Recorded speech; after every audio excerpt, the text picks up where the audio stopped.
యేసుక్రీస్తు సర్వశక్తి కలిగిన నామంలో మరొకసారి ఎవ్రీడే విత్ జీసస్ అనే కార్యక్రమాన్ని చూస్తున్న మా క్రైస్తవ కుటుంబాలందరికీ మా హృదయపూర్వక ధన్యవాదాలు. ప్రతిరోజు దేవుని యొక్క వాగ్దానాన్ని మనం ధ్యానం చేసుకోవడం వల్ల మన ఆత్మీయ జీవితం మెరుగుపరచబడుతుంది. ఈ లోకం అనే అంధకారము చీకట్లో నుంచి మనం వెలుగులోకి నడిపించబడాలి అంటే అందుకే దావీదు భక్తుడు అంటాడు, నీ వాక్యమే నన్ను బ్రతికిస్తుంది.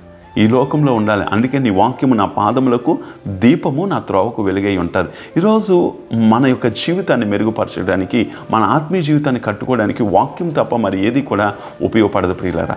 ఈరోజు మనం ఏది చేసినా ఆయనకు వేరుగా ఉండి చేయకూడదు. ఆయనతో జతపరచబడి, ఆయనతో అంటుకట్టబడి, ఆయనతో మమేకమై ఉండగలగాలి. అందుకే వేమన రాస్తూ ఒక మాట అంటాడు, అల్పబుద్ధి గలవానికి అధికారం ఇచ్చిన ద్రొడ్డ గలవాని తోసివేయను, చెప్పు తినేడి కుక్కకి చెరుకు రుచి ఎరుగున, విశ్వదాభిరామ వినురవేమ అంటాడు. అంటే అల్పబుద్ధి గలవాలి. మనం అసలు ఎన్నిక లేని వారిని, ఉపయోగం లేని వారిని, ఎందుకు కూడా నిష్ప్రయోజనమైన వారిని దేవుడు మనల్ని ప్రేమించి ఈరోజు సజీవంగా ఉంచాడు. మన పిల్లలు ఒక మంచి స్థాయిలో ఉన్నారా? ఈరోజు మనం ఒక స్థాయిలో ఉన్నామంటే కేవలం ఆయన కృపే. కానీ మన ఆత్మీయ జీవితం మెరుగుపరుచుకుంటున్న కొలది, ఆత్మీయ జీవితంలో ఎదుగుతున్న కొలది అపోస్తుడైన యోహాను ఏమని రాస్తాడు అంటే, మీరు ఆయనకు వేరుగా ఉండి ఏమీ చేయలేరు, మీరు ఆయనతో ఉంటేనే ఫలిస్తారు అంటాడు. ఈరోజు మనం కొన్నిసార్లు మనకిచ్చిన బలాన్ని, మనకిచ్చిన జ్ఞానాన్ని, మనకిచ్చిన చదువుని, మనకిచ్చిన పరిసరాలని, మనకిచ్చిన వాతావరణాన్ని, మనకిచ్చిన తల్లిదండ్రులని, లేకపోతే మనకిచ్చిన మంచి ఉద్యోగాన్ని బట్టి దేవుని యొక్క వాక్యానికి విరోధంగా చేస్తున్నావా? ప్రభు నీతో ఈ ఉదయకాల సమయంలో మాట్లాడుతున్నాడు. ఒకసారి బైబిల్ గ్రంథం ఉన్నట్లయితే యోహాను సువార్త 15వ అధ్యాయము 5వ వచనం, ఎవడు నా యందు నిల్చునో, నేను ఎవని యందు నిలిచి ఉండునో వాడు బహుగా ఫలించును, నాకు వేరుగా ఉండి మీరేమీయో చేయలేరు. మనం ఆయనలో ఉంటే ఫలిస్తాం, ఆయనకు వేరుగా ఉండి ఏమీ కూడా చేయలేం. ఈరోజు నీ బిజీ స్కెడ్యూల్స్ వల్ల దేవుని వాక్యానికి విరోధంగా చేస్తున్నావేమో, లేకపోతే నీకున్న వాతావరణాన్ని బట్టి వాక్యానికి విరోధంగా బ్రతుకుతున్నావేమో. ఈరోజు ప్రభు నీతో మాట్లాడు.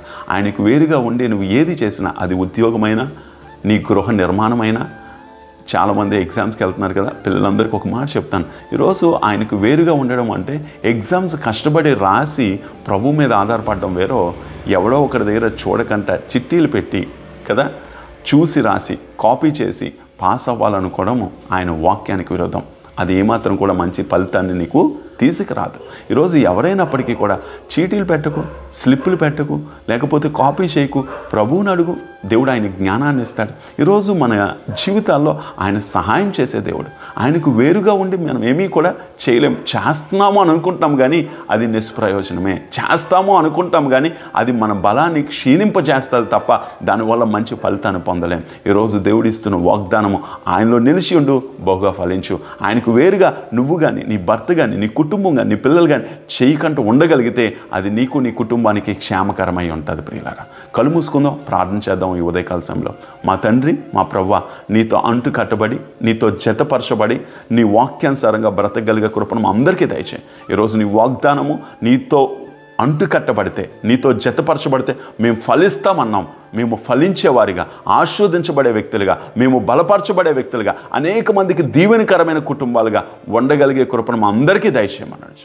నీకే మహిమ, ఘనత, ప్రభావాలు చెల్లించుకుంటూ ఈ కార్యక్రమం చూస్తున్న వాళ్ళని, ప్రత్యేకంగా ఈరోజు ఎగ్జామ్కి వెళ్తున్న కుటుంబాలన్నింటినీ ప్రభా, పిల్లలు ఎవరెవరైతే ఎగ్జామ్కి వెళ్తున్నారో వాళ్ళకి నీ జ్ఞానాన్ని దయచేసి మంచిగా ఎగ్జామ్ అటెంప్ట్ చేయడానికి కావాల్సిన కృపను దయచేయమని యేసుక్రీస్తు సర్వశక్తి కలిగిన నామంలో అడిగి వేడుకొంచున్నాము తండ్రి, ఆమేన్. God bless you. దేవుడు మనందరినీ దీవించును గాక.